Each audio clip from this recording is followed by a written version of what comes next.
Ester. Chapter 4. When Mordecai perceived all that was done, Mordecai rent his clothes, and put on sackcloth with ashes, and went out into the midst of the city, and cried with a loud and bitter cry.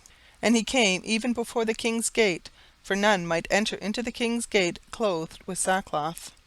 And in every province whithersoever the king's commandment and his decree came, there was great mourning among the Jews, and fasting, and weeping, and wailing, and many lay in sackcloth and ashes. So Esther's maids and her chamberlains came and told it her. Then was the queen exceedingly grieved, and she sent raiment to clothe Mordecai, and to take away his sackcloth from him, but he received it not. Then Esther called for Hattash, one of the king's chamberlains, whom he had appointed to attend upon her, and gave him a commandment to Mordecai, to know what it was, and why it was. So Hattash went forth to Mordecai unto the street of the city, which was before the king's gate. And Mordecai told him of all that had happened unto him, and of the sum of money that Haman had promised to pay to the king's treasuries for the Jews, to destroy them. Also he gave him the copy of the writing of the decree that was given at Shushan to destroy them, to shew it unto Esther, and declare it unto her, and to charge her that she should go in unto the king, to make supplication unto him, and to make request before him for her people. And Hattash came and told Esther the words of Mordecai. Again Esther spake unto Hattash, and gave him commandment unto Mordecai. All the king's servants and the people of the king's provinces do know, that whosoever, whether man or woman, shall come unto the king into the inner court, who is not called, there is one law of his to put him to death, except such to whom the king shall hold out the golden scepter, that he may live. But I have not been called to come in unto the king these 30 days. And they told to Mordecai Esther's words. Then Mordecai commanded to Esther, Think not with thyself that thou shalt escape in the king's house more than all the Jews.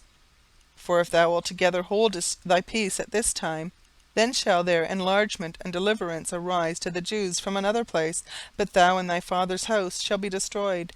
And who knoweth whether thou art come to the kingdom for such a time as this?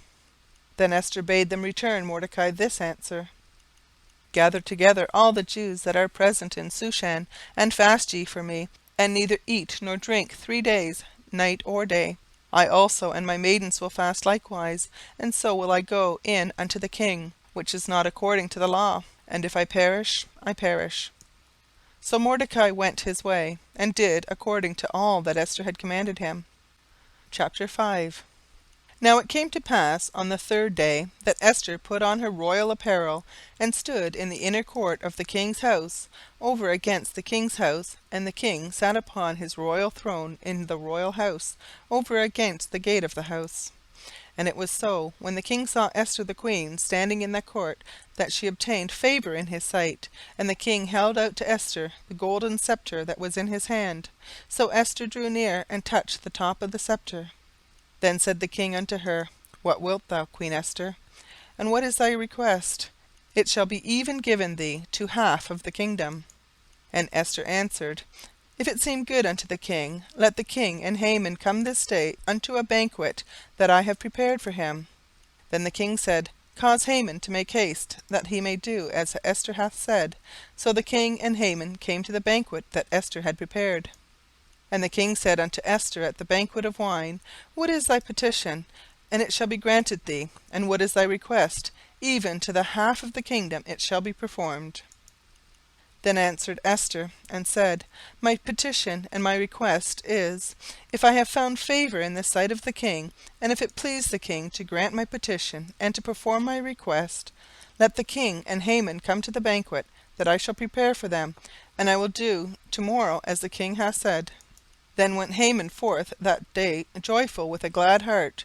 But when Haman saw Mordecai in the king's gate, that he stood not up nor moved for him, he was full of indignation against Mordecai. Nevertheless Haman refrained himself. And when he came home, he sent and called for his friends, and Zeresh his wife. And Haman told them of the glory of his riches, and the multitude of his children, and all the things wherein the king had promoted him, and how he had advanced him above the princes and servants of the king.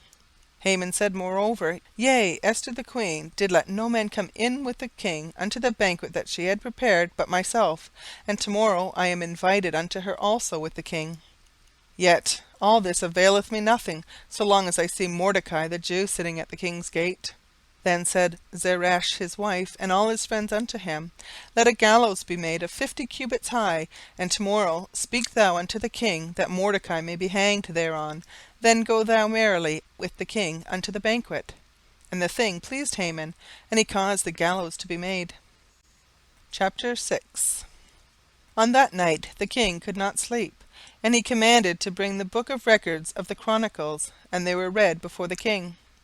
And it was found written that Mordecai had told of Bigthana and Teresh, 2 of the king's chamberlains, the keepers of the door, who sought to lay hand on the king Ahasuerus. And the king said, What honour and dignity hath been done to Mordecai for this? Then said the king's servants that ministered unto him, There is nothing done for him. And the king said, Who is in the court? Now Haman was come into the outward court of the king's house to speak unto the king to hang Mordecai on the gallows that he had prepared for him. And the king's servant said unto him, Behold, Haman standeth in the court. And the king said, Let him come in. So Haman came in, and the king said unto him, What shall be done unto the man whom the king delighteth to honour?